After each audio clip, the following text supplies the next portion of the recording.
Hola chicos y chicas, buenos días. Vamos a por el segundo tema, ¿vale? El tema 5, el de la clasificación de los seres vivos. Vamos allá. ¿Cuántos seres vivos existen en nuestro planeta? Pues muchos. Eh, ¿Cuántas especies diferentes de escarabajos hay en el mundo? ¿Qué quiere decir identificar un ser vivo? Bueno, todas esas cosas las vamos a trabajar en este tema. Los seres vivos se han clasificado en 5 reinos. Como veis, están aquí representados. El reino 1 es el de los animales, el reino 2 es el de las plantas, el reino 3 es el de los hongos, fungis, y el reino 4 es el de los protistas, y el reino 5 es el de las bacterias o seres unicelulares. Dentro del reino número 1 encontramos a los animales, que son los pluricelulares, se pueden desplazar la gran mayoría.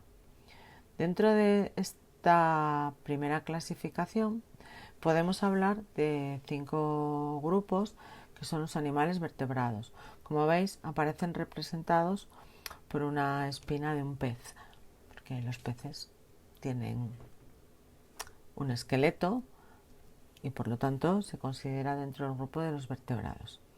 Esto ya lo hemos hablado a lo largo de todos estos cursos y desde primero ya hacéis este tipo de clasificaciones. En el primer grupo estarían los mamíferos, que son vivíparos. Sabéis que vivíparos quiere decir que nacen del vientre de su madre, tienen el cuerpo cubierto de pelo, casi todos, respiran por pulmones y se pueden desplazar porque tienen patas. Dentro del grupo de los vertebrados, el segundo grupo, estarían los ovíparos, que son las aves y todos aquellos que nacen de huevos. Los ovíparos son aquellos que tienen el cuerpo total o parcialmente cubierto de plumas, que respiran por pulmones. Muchos de ellos tienen alas y pueden volar. Algunos pues no pueden volar, solamente levantarse un poquito del suelo, como las gallinas, y se desplazan usando sus patas. Después tenemos otro grupo que son los reptiles, que son también ovíparos, se reproducen por huevos, tienen el cuerpo cubierto de escamas o placas, como es el caso de la serpiente o el cocodrilo o la tortuga, y respiran por pulmones. El siguiente grupo, el grupo 4, es el de los anfibios, que son también ovíparos, nacen de huevos, respiran por branquias cuando nacen y cuando se hacen adultos respiran por pulmones y también se desplazan con las patas. Los anfibios sufren una transformación en la que pasan de respirar por branquias a respirar por pulmones. Se llama metamorfosis. Y luego tenemos a los peces, que son ovíparos también, respiran por branquias, tienen el cuerpo cubierto de escamas y se reproducen por huevos. Por eso son ovíparos. Como veis, chicos, recordamos, son 5 grupos los que tenemos dentro de los vertebrados. Y luego están los invertebrados. Como veis, aparecen tachados, el esqueleto de ese pez aparece tachado porque son ese grupo de animales que no tienen huesos, ¿vale? A lo mejor algunos tienen un pequeño esqueleto óseo, pero no tienen huesos. El primer grupo son las esponjas. Ya sabéis, siempre aparece nuestro amigo Bob Esponja. Son acuáticas, viven en el agua y no se desplazan, están adheridas al suelo y lo que hacen es filtrar su alimento del agua. Las medusas, que tienen el cuerpo cartilaginoso, están formadas por un hongo, un gran hongo, y una especie de patas. No son patas, son como cartílagos que tiene ahí flotando, pero que no les sirven para desplazarse. Las medusas no nadan, son las corrientes marinas las que las desplazan de un sitio a otro. Los gusanos, que no tienen patas y tampoco esqueleto, tienen una cabeza y una cloaca por donde eliminan las sustancias de desecho, ¿vale? Y luego tenemos los moluscos, que pueden ser blandos, con un caparazón externo, como el caracol o como el mejillón, o como el pulpo, que tienen una especie de como de placa ósea que les sirve para mantener un poco la forma de su cuerpo. Los equinodermos, que son también tienen como huesos externos, tienen placas y púas, y como recordáis, hoy comenté, equinodermos quiere decir dermos, piel, equino con pinchos, como con patitas, ¿no? Cuando se desplazan lo hacen con esa especie de pinchos que tienen por la parte externa de su cuerpo. Son las estrellas de mar y los erizos. En Asturias llamamos oricios. Luego tenemos los artrópodos, que son aquellos que tienen un esqueleto externo y patas articuladas, como por ejemplo el ciempiés, la araña o la gamba. Tienen ese esqueleto externo que es como si fuera una coraza de un gladiador. Es así, formado como de pequeñas chapas. Y una de las características es que tienen las patas articuladas, es decir, no es una pata recta, sino que tiene como pequeñas articulaciones, que son con las que se desplaza. Bueno, repetimos y lo veis todo, ¿vale? Los 5 reinos, hemos visto el reino de los animales, que se divide a su vez en 5 grupos, que son los vertebrados, y 6 grupos, que son los invertebrados.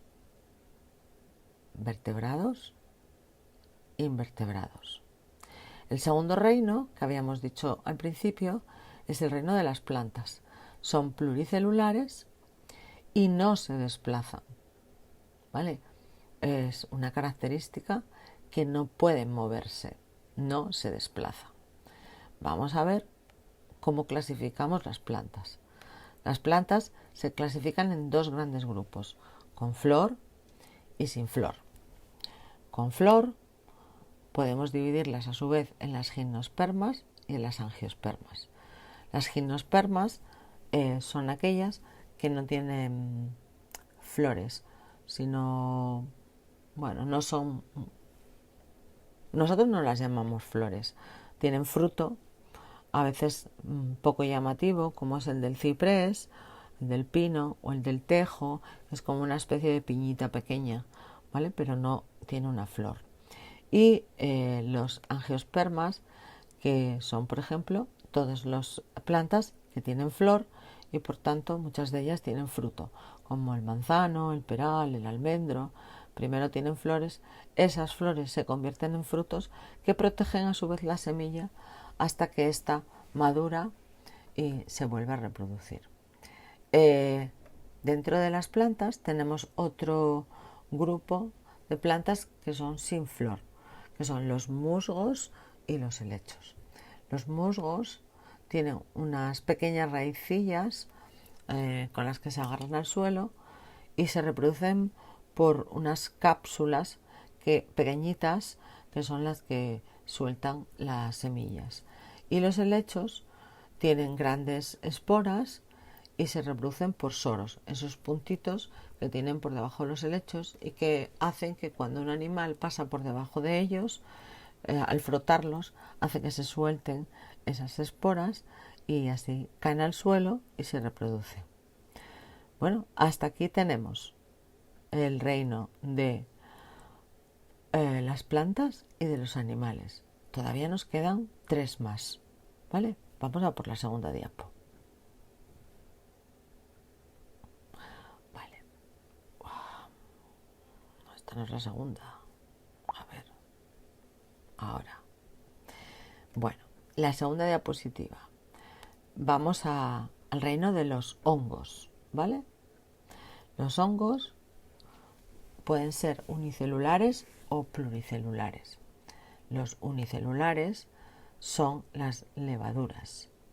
Las utilizamos en repostería y para hacer distintos alimentos. Son esas que echa mamá a el bizcocho cuando quiere que crezca dentro del horno. Los pluricelulares son las setas, todos los hongos, ¿vale? Que tienen unas pequeñas raicillas que se llaman micelos y por la parte de abajo de la seta están las esporas, que es con lo que se reproduce. Por eso decíamos hoy, cuando nos explicaban los compañeros de sexto B, lo importante que es cuando vamos al monte a recoger setas, que no las cortemos para mantener esos micelos dentro de la tierra y que así puedan seguir saliendo setas. Y segundo, que llevemos un cesto, no una bolsa de plástico, para que al ir caminando vayamos soltando las esporas que permitan que se reproduzcan las setas. Los hongos son descomponedores, se alimentan de otros seres vivos y ayudan, bueno, pues al mantenimiento del ecosistema, ¿vale? Son también algunas veces parásitos porque causan enfermedades y como las que nos salen en los pies. Los hongos de los pies es una enfermedad porque debido a la humedad proliferan una serie de hongos entre nuestros dedos que produce una enfermedad que se llama pie de atleta, que se descama entre los dedos de los pies. Es bastante desagradable, pica mucho. A veces nos pasa por el verano o si haces deporte y llevas playeros o visitas mucho los vestuarios de los gimnasios porque practicas algún deporte, es muy frecuente coger este tipo de hongos en los pies. Crecen con la humedad, pues como las setas en general, como todos los hongos, ¿vale? Esos otros hongos que aparecen también en el pan o en la fruta que está en descomposición. Algunos otros se asocian a los árboles, a otras plantas y forman una simbiosis, se ayudan unos a otros, como es el caso de los líquenes, que son como una especie de alga, hongo, una mezcla entre un alga y un hongo, que es beneficioso para el árbol porque le aporta humedad al tronco, ¿vale? Generalmente crecen en la cara norte de los árboles, donde estos están expuestos a mayor humedad, y se asocian también con zonas que tienen poca contaminación. Cuanta menos contaminación, más líquenes pueden tener los árboles.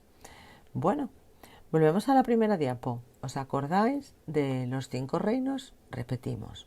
Primer reino, animales, 5 vertebrados, 6 invertebrados, ¿vale?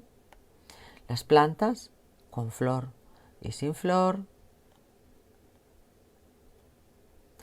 Los hongos, que pueden ser beneficiosos o no, pueden asociarse a un alga y formar los líquenes. Nos quedan los protistas y las bacterias. Vamos a por ello. Vale. Protistas. Vale. Los protistas son los protozoos.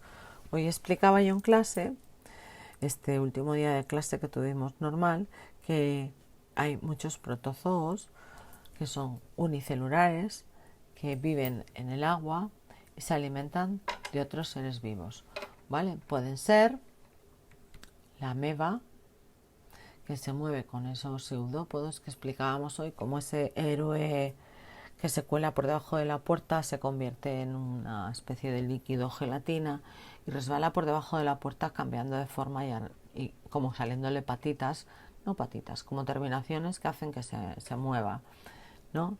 El tripanosoma, que tiene un flagelo, una especie de colita, que es la que mueve y hace que se desplace. El paramecio, que es este de aquí, que tiene cilios, tiene como pequeñas patitas todo alrededor, como si fuera un gran gusano, un 100 pies, y que se mueve.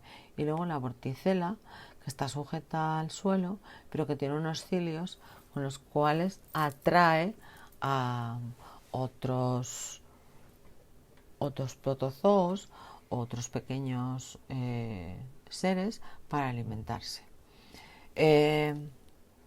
Dentro de este grupo de los protistas están también las algas, que son unicelulares o pluricelulares. Son parecidas a las plantas, pero viven en el agua y por tanto, como son parecidas a las plantas, fabrican su propio alimento. De ahí que muchas de ellas tengan ese color verde, a veces naranja, que es el que fabrican con la clorofila.